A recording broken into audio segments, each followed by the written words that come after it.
Ce que vous entendez dans votre home studio est faux, ce n'est pas la réalité. Oui, vous m'avez bien entendu, ce que vous entendez dans votre home studio, c'est une illusion. Et c'est pour ça, en grande partie, que vos mix sonnent uniquement bien dans vos studios, mais pas dans d'autres systèmes comme typiquement dans votre voiture. Pour ceux qui ne me connaîtraient pas, je m'appelle Igor Chevalier, je suis mixing, mastering engineer et producteur depuis plus de 15 ans, notamment ici à Strop Studio. J'ai travaillé pour des artistes comme Mark Broom, comme Shime, comme Peter Dundove, comme Paul Folder, comme J.D. Davis, Gravity, Hungerfist, Mark Acardipan, et la liste est longue, il y en a beaucoup d'autres, et pour aussi beaucoup de labels, etc. Et bien que vous me voyez aujourd'hui dans une super room acoustique, professionnelle, traitée, etc., ne croyez pas, j'ai aussi travaillé dans des home studios et je sais ce que c'est. Alors, je pense qu'on a tous vécu ça, vous passez des heures à mixer votre titre dans votre studio, vous avez la tête dans le guidon, vous y mettez toutes vos tripes, vous pensez être arrivé à un stade où le mix est à son maximum, vous avez fait tout ce que vous avez pu pour vraiment avoir le meilleur son possible, et souvent c'est le cas, faut le dire, dans votre studio quand vous écoutez, ça sonne ok, il n'y a pas de souci, mais par la suite on fait tout ça, on écoute son mix sur d'autres systèmes, dans son salon, sur sa hi-fi, dans sa voiture, sur son smartphone, peu importe, sur d'autres systèmes audio. Et là, on tombe des nues parce qu'on se rend compte qu'en fait, finalement, ça ne sonne pas du tout comme ça sonnait dans notre studio. Et ça, comme je vous l'ai dit en intro, les amis, c'est parce que ce que vous entendez dans votre studio n'est pas la réalité. Donc, je vais vous expliquer concrètement pourquoi c'est le cas, pourquoi vous n'entendez pas les choses comme elles devraient être dans votre home studio. Il y a une majeure raison, c'est le fait que votre acoustique n'est pas du tout traitée. On va pas rentrer dans les extra détails de l'acoustique, parce que déjà c'est pas mon expertise, et surtout ce serait trop long, mais pour faire simple, en fait, vous avez des enceintes qui diffusent du son dans votre pièce, dans votre home studio, et ce qu'il faut comprendre, c'est que l'environnement acoustique a un énorme impact sur ce que vous entendez. C'est-à-dire que certes, vous entendez un petit peu le son des enceintes directes qui vont dans vos oreilles, mais vous entendez aussi toutes les réflexions de ce son dans votre pièce. Et les deux se mélangeant, colore complètement l'écoute, pour faire simple. Et de ce fait, suivant la taille de votre pièce, suivant le type d'enceinte, suivant comment vous avez placé votre setup, suivant plein de paramètres, la réponse en fréquence que vous aurez va être tout sauf flat. C'est-à-dire que vous allez avoir un gros boost et un gros creux dans les basses. Et c'est fondamentalement cette partie-là qui va sonner le plus faux. Je dirais que c'est les basses, bas, médium. Ça va être toute cette zone-là qui va faire des montagnes russes comme ça en termes de réponse en fréquence. Et du coup, en fait, quand vous allez mixer, produire, etc., vous allez compenser pour cette réponse en fréquence fausse. C'est-à-dire que typiquement, si vous avez un creux à 60 Hz, admettons, et donc quand vous mixez, vous allez compenser, vous allez booster, vous allez rajouter trop de 60 Hz sur toutes vos sources. Typiquement, vous allez booster vos kicks trop fort à cette région et en réalité, il y en aura trop. Alors que vous, comment vous l'entendez dans votre studio, vous avez vraiment l'impression que c'est juste. Donc ça, c'est la cause numéro 1. C'est le majeur problème que vous avez et c'est en grande partie à cause de ça que vos mix ne translatent pas bien partout. Je pense que vous avez tous fait l'expérience quand vous comparez votre mix dans votre voiture. La plupart du temps, ce qui choque le plus du premier abord quand vous en êtes là, c'est que c'est les bas médiums qui sonnent pas du tout de la même manière. Typiquement, soit il y en a beaucoup trop, soit il y en a pas assez, on les entend pas, soit on a l'impression que c'est bizarre, on a des creux, des bosses, etc. Et en plus du fait que vous allez compenser pour la mauvaise acoustique, la mauvaise réponse en fréquence que vous avez, vous allez aussi vous y habituer. Et ça, c'est encore pire. En fait, notre cerveau est très capable de s'habituer à plein de choses, notamment quand on bosse sur de l'audio globalement. Il est très facile, même dans une bonne acoustique en réalité, de s'habituer à quelque chose. On peut très vite s'habituer à un son, à notre mix, et ça va devenir la normale. Donc en plus du phénomène de l'acoustique qui colore votre écoute, il y a ce phénomène psychoacoustique qui est que voilà, notre cerveau s'habite très vite à un type de son, et du coup, il faut pallier à ça. Donc maintenant, je vais vous donner des solutions claires, nettes et précises que vous pourrez appliquer tout de suite et qui, je l'espère, vous permettront d'obtenir tout de suite en fait un meilleur résultat. La première chose, évidemment, c'est de traiter votre acoustique. Alors ça, c'est pas quelque chose qui est applicable tout de suite dans le sens où c'est soit vous achetez des panneaux, donc ça va vous coûter des ronds et en plus,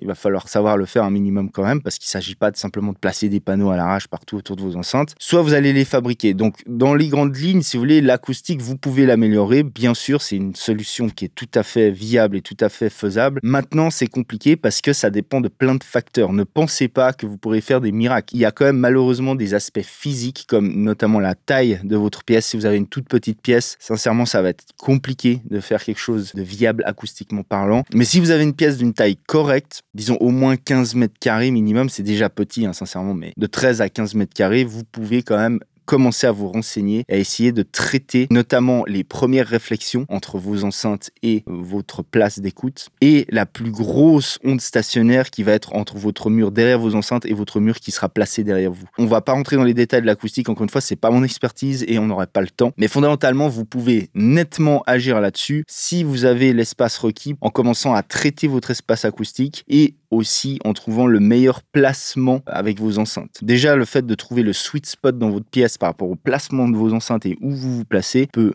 grandement faire changer cette réponse en fréquence. Alors, elle sera jamais flat, faut pas rêver, mais vous pouvez l'améliorer. Et si vous avez un gros creux dans des zones très problématiques, par exemple à 60 Hz, vous pouvez vous démerder pour faire descendre ce creux plus bas, notamment en rapprochant vos enceintes du mur, typiquement du mur derrière les enceintes. Ok, bref, il y a des tonnes de ressources là-dessus sur Internet. Vous pouvez vous renseigner si vous êtes vraiment motivé à le faire. Vous pouvez y arriver, il n'y a aucune raison. Ça va vous mettre un peu de temps, mais c'est une solution viable. Une chose qui vous aidera beaucoup aussi, même peu importe l'acoustique, on va dire, c'est de connaître les points forts, les points faibles de votre environnement. C'est-à-dire de faire une première mesure pour comprendre où est-ce que vous avez des creux, où est-ce que vous avez des bosses. Et de cette manière-là, déjà, le fait d'être conscient du problème va grandement améliorer votre résultat parce que vous saurez, typiquement, vous aurez de nouveau, je prends cet exemple, un creux à 60 Hz, vous saurez que quand vous bossez sur des kicks, il faut faire très attention parce que vous avez tendance à pas vraiment entendre bien ces fréquences. Donc, vous allez redoubler d'attention. Vous allez utiliser peut-être justement d'autres systèmes d'écoute pour comparer cette zone-là. On y vient juste après sur les différents systèmes d'écoute et vous verrez que ça va grandement vous aider. La première step, si vous voulez, pour solutionner ce problème, c'est de connaître le problème. Donc, mesurez, chopez-vous un micro d'écoute ou un simple micro. Il y a différentes techniques pour faire des mesures. Vous pouvez vous choper des softs comme Sound ID qui livrent un micro avec, qui vous permettent de faire une mesure, de vous donner une réponse en fréquence. Sinon, il y a aussi une autre technique qui est ghetto, mais qui fonctionne, qui vous donnera quand même une idée globalement. C'est de balancer un sinus et de commencer à 20 Hz et de le faire sweeper tout doucement. Et vous allez voir que suivant la fréquence sur laquelle vous êtes, elle va disparaître ou elle va s'accentuer et être encore plus forte. Et vous pourrez avoir une idée, en tout cas, des premiers creux, des premières bosses que vous avez dans votre réponse en fréquence. Donc, dans tous les cas, vous pouvez le faire, ghetto ou pas, mais vous pouvez vous donner une idée des points faibles de votre pièce et c'est la première étape. Maintenant, dans des solutions concrètes que vous pouvez appliquer tout de suite, c'est le fait de référencer. Vous devez référencer, c'est-à-dire prendre des titres qui viennent du commerce, qui sonnent bien. Il faut trouver des titres qui soient pro, entre guillemets, qui sonnent vraiment bien, qui soient équilibrés et il faut comparer votre travail sans arrêt à ça.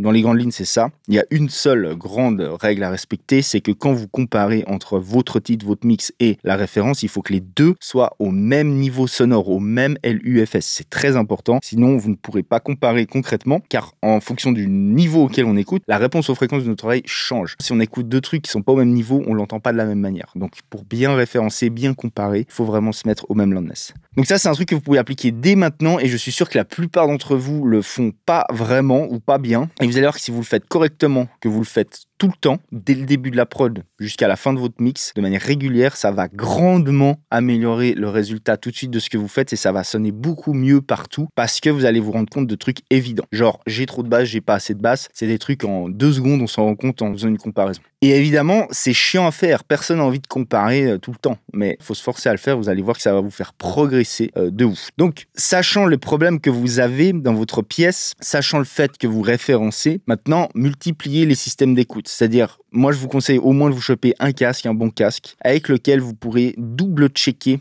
tous les points sensibles de votre pièce. Vous avez votre fameux creux vers 60 Hz, et ben quand vous bossez les éléments qui contiennent cette région, vous faites ça au casque par exemple. Dans les casques, il existe à boire et à manger, on va pas rentrer dans le détail de ça dans cette vidéo. Fondamentalement, chopez-vous un casque au minimum correct, je dirais moyen de gamme, et habituez-vous-y, c'est-à-dire de nouveau, connaissez ses points forts, ses points faibles. Si vous prenez un casque qui est assez connu, une marque connue normale, vous allez trouver sa réponse en fréquence sur Internet assez facilement. Allez checker la réponse en fréquence de votre casque et vous serez en mesure de faire des trucs qui translètent bien partout. C'est tout à fait possible. Il y en a beaucoup qui le font. Il y a même des grands mixeurs qui utilisent des casques assez bas de gamme, entre guillemets, mais qui sont tellement habitués qu'ils sont capables tout à fait de sortir des trucs qui translètent bien partout. Donc c'est complètement possible, mais la clé, c'est de connaître les points forts, les points faibles et de s'y habituer, c'est-à-dire écouter un max de musique référencée, on y revient, un max de choses avec son système. Donc vous aurez 2 systèmes audio, vos enceintes avec lesquelles vous savez que c'est pas ouf en termes de réponse en fréquence, en tout cas dans les basses, et votre casque avec lequel vous pouvez plus vous appuyer typiquement sur ses points faibles. Mais avec le casque, attention, il y a un gros piège, c'est la stéréo. On peut pas entendre réellement avec un casque qui est donc quelque chose de binaural, qui n'est pas de stéréo. On peut pas entendre quelque chose qui est hors phase complètement au casque. Pour faire simple, avec un casque, on peut se retrouver à élargir un mix beaucoup trop,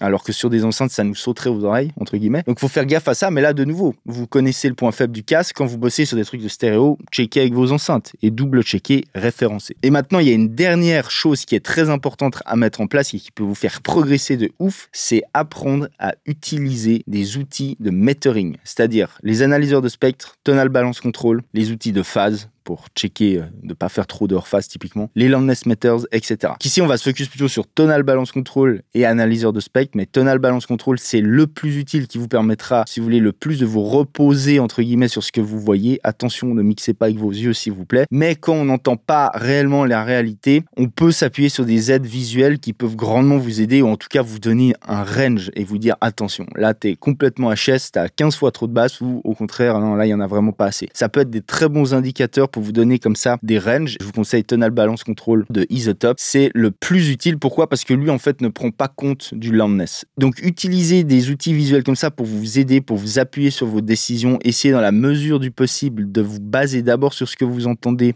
de double-checker avec vos doubles systèmes d'écoute, de référencer et ensuite de confirmer avec ces outils de mesure visuels. Et le gros trick aussi, c'est de, du coup, mesurer visuellement avec ces outils de metering vos références et de comparer visuellement aussi les choses par rapport à votre master. De nouveau, attention à ça, prenez ça avec des pincettes parce que on ne fait pas les choses avec ses yeux. On peut avoir des fois des choses qui ont l'air similaires, mais un des deux sonne n'importe comment et l'autre sonne très bien. Donc, il faut faire attention, mais disons que c'est quand même une aide précieuse quand on peut pas vraiment se fier à ce qu'on entend que d'utiliser ces outils. Si vous appliquez toutes ces choses-là conjointement, je vous promets que vous allez avoir des mix qui sonnent mieux partout, notamment pour les basses fréquences. Votre kick bass, globalement, va mieux sonner partout. Pour ceux qui souhaiteraient aller vraiment plus loin que ça et se former concrètement sur comment mixer son kick bass, comment avoir des basses équilibrées, comment avoir de la séparation dans ses basses, comment avoir des basses en fait qui sonnent bien sur tous les systèmes audio en partant d'un tout petit système genre smartphone jusqu'à des gros subs dans des clubs. J'ai une formation qui s'appelle Kick Bass Pro qui vous apprendra